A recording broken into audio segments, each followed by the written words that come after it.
বিনামূল্যে স্বাস্থ্য শিবিরের আয়োজন করেছি। আমরা প্রতি বছরই আমরা স্বাস্থ্য শিবিরের আয়োজন করি। গত মাসেও আমাদের হেলথ ক্যাম্প হয়েছে এবং রক্তদান শিবির হয়েছে। সেই রক্তদান শিবিরের মধ্যে প্রায় 40 জনের উপরে রক্ত দিয়েছেন।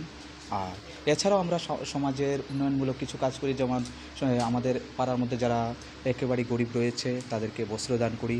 তারপরে আমরা এই দুর্গাপুজোর সময়ও আমরা যে আমাদের অন্নভোগ রয়েছে প্রত্যেকটা মানুষকে আমরা অন্ন বিতরণ করি। এছাড়া আমাদের উন্নয়নমূলক কাজ, আমরা সাফাই অভিযান করছি প্রতি বছরই। আর আমাদের এখন আজকের মূল বিষয় হলো, আমরা দেখতে পাচ্ছি এই বিগত কয়েক মাস ধরে বৃষ্টি হচ্ছে না বললেই চলে।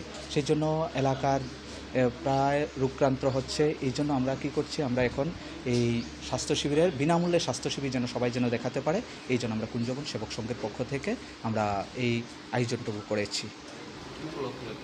হ্যাঁ আমরা করেছি।